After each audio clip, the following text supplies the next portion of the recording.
Yes, thank you very much for introducing me. Thank you very much for inviting me here.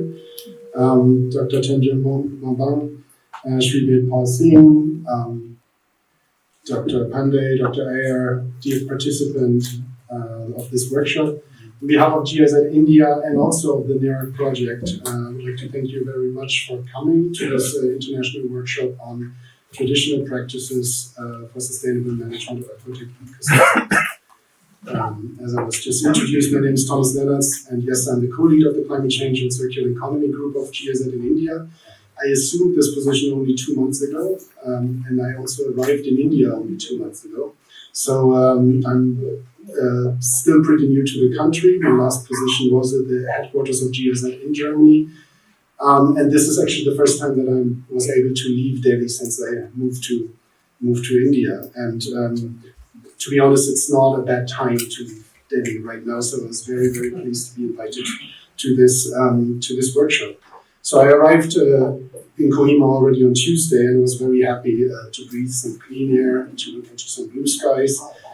And then there was also something that surprised me, which was actually that the traffic here is almost as bad as in Delhi. So not everything was as I expected it to be, but that also is a sign that this town is really like a fast developing hub, and there's some thriving development going on here, which is nice to see.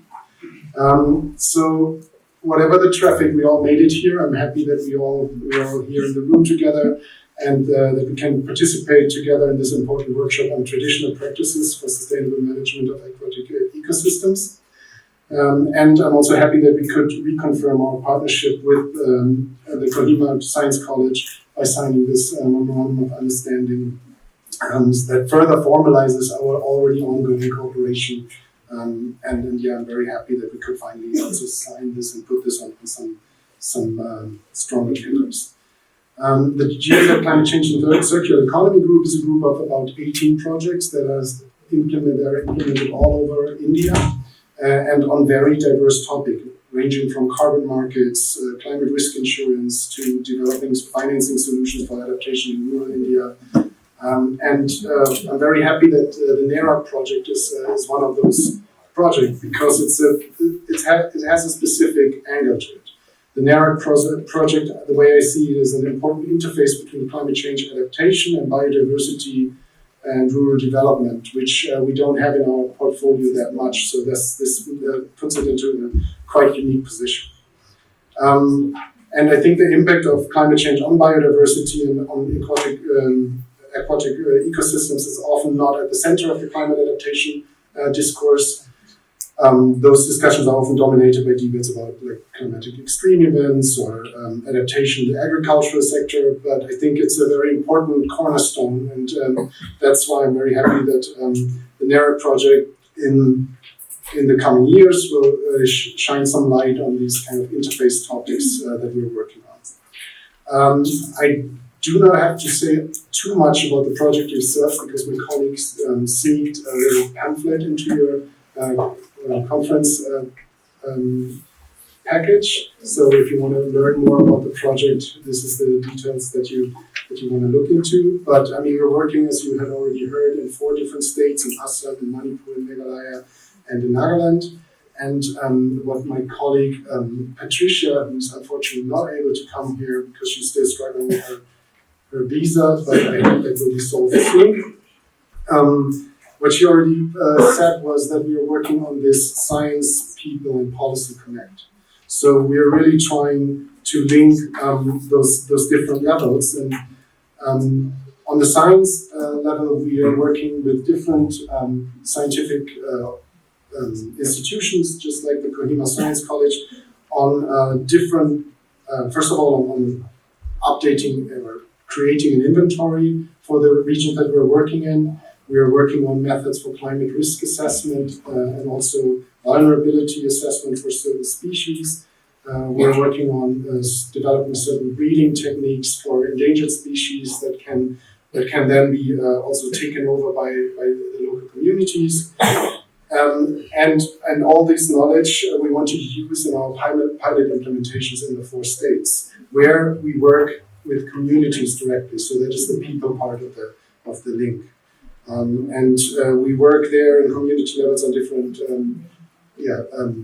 resource management practices and the development of alternative livelihood options in order to create an environment where the aquatic biodiversity can actually be protected.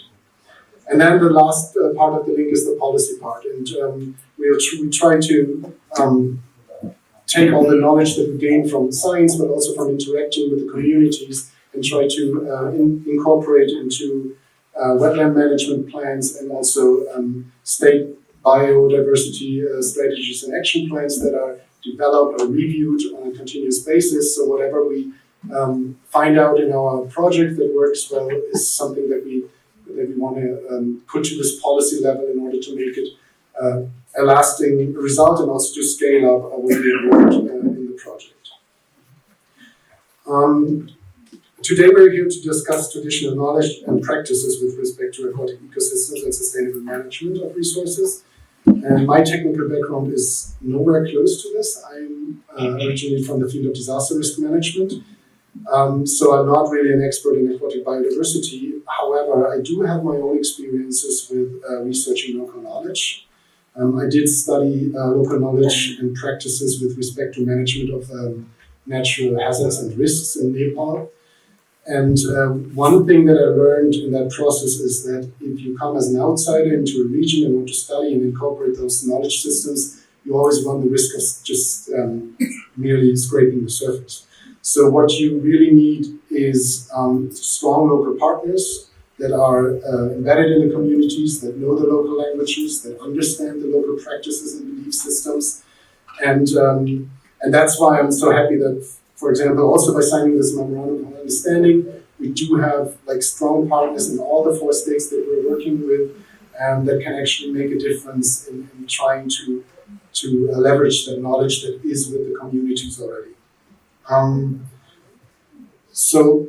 Together with our colleagues from the different university institutions in the 4 states, we will continue to support research activities related to protection, conservation, and climate resilient management of aquatic biodiversity in Nagaland and its neighboring states. And I'm very looking forward to the fruitful and trustful discussions in this workshop in the next 2 days. And I thank you all very much for coming and contributing to this and helping our project to be successful. Thank you very much.